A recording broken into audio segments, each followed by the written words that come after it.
In September of 2013, unprecedented rain flooded 6 different river corridors, causing destruction to homes, businesses, and more than 400 miles of Colorado highways.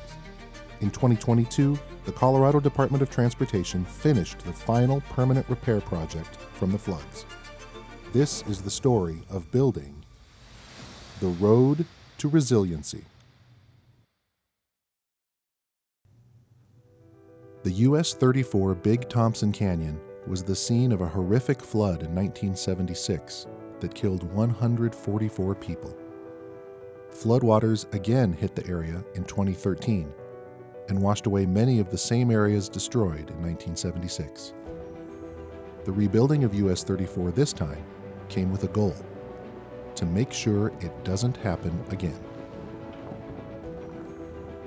The history in this canyon goes back. To talk to people that live here that not only experienced the 13 flood, but experienced the 76 flood as well and went through it twice. It's amazing to hear some of the stories. When you go to school, you learn the technical side of what we do, the engineering side.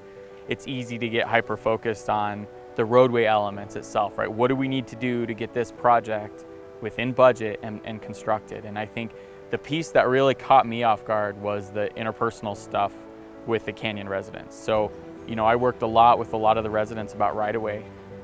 The river had redefined a lot of people's right-of-way points because they were based off of center of river. And so as things shifted and moved, it changed what people had in the canyon. It changed where their boundaries, what they had access to, the size of the properties, not to mention it completely wiped out a lot of property. So people that previously had homes and trees and access to the river, it was completely gone. The folks that live in the canyon, that live permanently in the canyon, it's their permanent home. You have folks that it's a second home or a vacation rental. And then you have the folks that, Estes Park being such a tourist attraction, you have Estes Park to where a lot of folks work up there but can't afford to live up there. So 34 is a commute route. And then you have recreators, one of the biggest fishing draws in the state. Our primary goal was during a future event, we want to have one singular lane remain open so that residents have a path out and emergency services have a path in. Once we realized the scope we want is well outside of what our budget is, then we started working with the contractor to find innovative solutions. And one of the innovations was if we can shut down the canyon for a summer, which is the original plan, if we can shut down for one season, then we can build a significant portion of this back and save a significant amount of money when you don't have to deal with phasing that comes with having traffic driving through the project. And in an instance like this, you have no detour routes. So to make it happen, it really required having to first come in and shut down the roadway. And there were sections of road we had to completely remove to be able to actually construct the armament for the roadway. It really is just placing large rocks, and to some degree we had to glue large rocks together to make bigger rocks to provide the protection that we needed. And then we had to come in and do the river work, bridge work, rock cuts, restoring access, upgrading bridges. A lot definitely went into it. Shutting down the canyon for one season was difficult.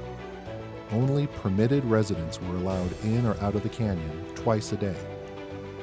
But then the contractor had an idea for the next year as well. What's the best way to approach this problem? And so the contractor, Kiewit, came in and said, hey, we can basically give you $50 million worth more of resiliency repairs if we can shut down the road for a second season. The leadership was open to it, and being so close to the residents at that time, I figured that they were going to come unglued. So I was very nervous about that.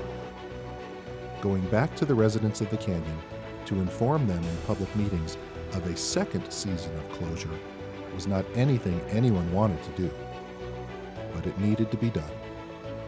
The meetings themselves, for me, weren't too bad. It was after the fact. I have a tendency to internalize all that stuff because you just hear the stories and you understand how it's impacting life, the things that we take for granted every day, and to have that stripped away from you, and it's like, well, you can go to the grocery store, but you're gonna have to wait until 3 o'clock this afternoon.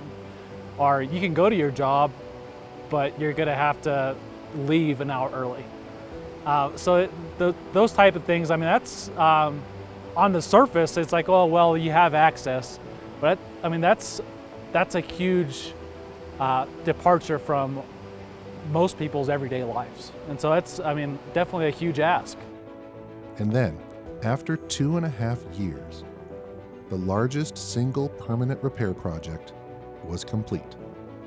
We put a lot of ingenuity into the resilient solutions. It wasn't a one-size-fits-all. We have walls, we shifted the roadways, we did some blasting to make there more room for the river to kind of breathe.